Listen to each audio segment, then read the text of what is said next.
Welcome back to the game of Runebound. This is a two-player game putting Jonas the Kind versus Tobin the Farslayer.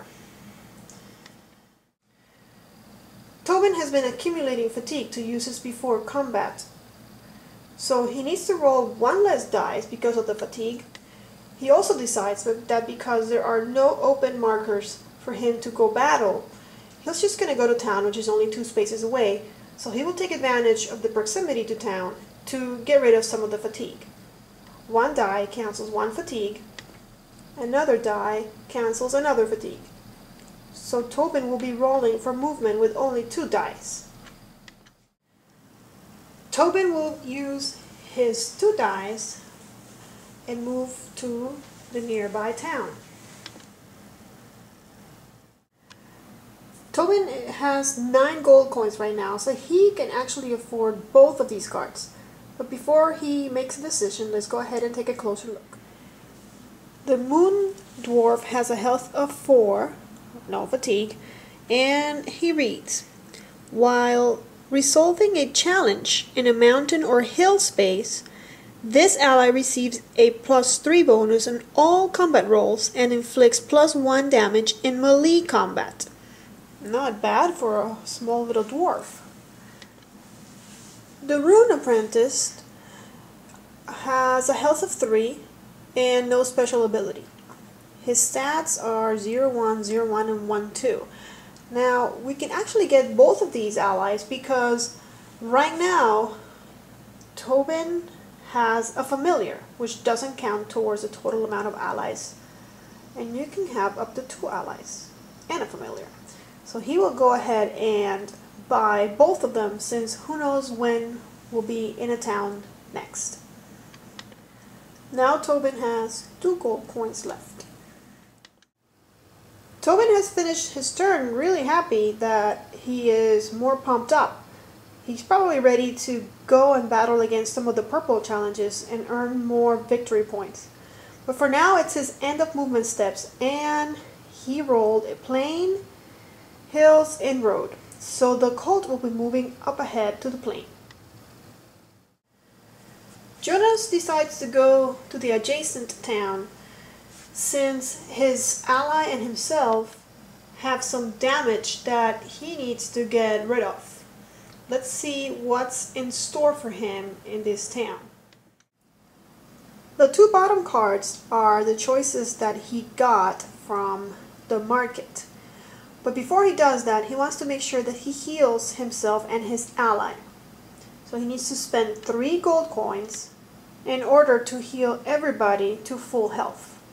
Now we can go ahead and look at what the market has to offer. Looking at the costs, because he right now has 3 gold coins, he can afford both of these. The first choice is a Griffin Wanderer. He has a health of 3 and no special abilities. The stats are 0, 1, 1, 1, and 0, 1. Not great, but someone to just be around to take a beatdown if needed. The other card is a River Walker with a health of 1, so he'll die pretty soon. And it reads, when you gain this card, choose whether it is an ally with no abilities or an artifact potion with the ability any phase discard after rolling to automatically succeed at any hide, swim, or resist test. And to indicate this, put a fatigue on the card. Now his stats are even worse, 0, 0, 0, 1, and 2, 1. So he needs to make a decision whether to go with the 1 gold coin or 2 gold coins, because he already has 1 ally, and you can only have 2 allies and a familiar. Jonas decides to keep the Griffin Wanderer with the 3 health. That might come in handy. He might not die right away like the other ally.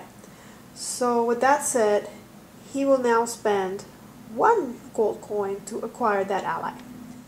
Okay, and that's the end of his turn. So at the end of his turn, he needs to roll 1 movement die to see if the colt moves. With a result of hills, road, and plains, the colt can move up ahead. And that's the end of Jonas the Kind's turn. Now, back to Tobin, the Farslayer. Tobin knows that if he wants to get in on the action, he kind of needs to stay close to the Colt. There's only one open challenge, and it's that green challenge right over there. And with only 5 dice to roll, Tobin doesn't have enough to get all the way up there. So he decides to just go up as much as he can and head over to that town. Probably won't have any money to buy anything, but at least we'll give a market another card. So he's going to move mostly through roads all the way to town. Once in Tamalier, here are Tobin's choices. He can't afford neither one of them at 8 and 10, so we move on to his end of movement step. Colt, let's see if you move. With a result of mountain, plains, and roads, the Colt is not going anywhere right now. Back to Jonas. Jonas finds a way to get to that green marker, which is an open marker, and he can try and defeat a challenge. He's really racking it up with those green cards, which will probably give him a bonus at the end of the game. At the end of the game, Jonas will be battling a Sacrifier with a health of 2. I should point out that this is the last green challenge in the expansion deck that we have for this game. Jonas has 6 of them, and Tobin has 1, that's 7, and 1 in front of us, that's 8. I'm guessing that that's all there is. There's only 8 per color. So we will not be able to battle any more green challenges. So hopefully the Colt will start moving to the other colors. Let's see if the Sacrificer has any abilities that we need to be concerned of. Of course he does. He has one that reads any phase. If one of your allies dies during this combat, this challenge gains a +4 bonus to its magic value for the rest of the combat. If 2 allies die during this combat, this bonus increases to +8. We get 2 gold coins, and let's see what that magic value looks like, because with the +4, I'm kind of concerned. Well, it starts at just 9 and 2 damage, and in every other phase, he actually does 0 damage, so it might be hard for an ally to die, but still possible.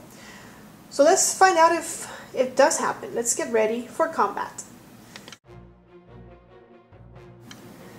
So for the first phase of combat ranged, we're going to go ahead and defend, since there's 0 damage. If we fail to defend, then we can just skip this phase altogether. Let's move right on to melee.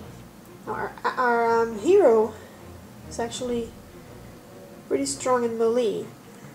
He will deal 4 damage, which is more than he will deal 2 damage, which will kill him. But we can also wait until the magic phase, where he's equally skilled. He only does 1 damage, but because of his ability, that if he does a successful melee or magic attack, and the enemy is within 1 of dying, he'll die. So it might be wise to just wait it out. In melee phase, then we will defend, but because this ally does 0 damage, we can just skip right to the magic phase. Okay, so we have rolled for magic, and Jonas got a 7 and a 1, which is an 8, plus 4 that he has is 12. He only needed a 9, so our enemy gets 1 damage, and because of Jonas's ability, is defeated. Bye-bye. For the end of movement, Jonas rolls a river and a forest, which means the Colt will be moving to the forest with the red marker. Let's go back to Tobin the Farslayer up in Tamalier. Tobin is up here. There's only 1 challenge open, which is that red marker that the Colt is standing right on top of. So really there's not much to do but trek upward as much as he can and maybe get that Colt moving a little bit. Let's see what he gets. He's just gonna go 2 dice up to a green a yellow marker. We will now reveal the card from the base game, and guess what? Ignore it. But we'll get to roll 2 movement dice to see if the colt moves. Now we have in our discard, special discard pile is what it's called. We have 8 cards discarded. We need 16 in order for the game to end, for us to count our points. So halfway there. The first result for our precious colt movement is road and river, so there'll be no going anywhere. The second result is swamp and river, so again, we can't go anywhere, we need forest. Now for the end of movement step, we get a forest, so the colt can move again. And we're going to turn it around because it's reached the end of the board game. And that's the end of our turn.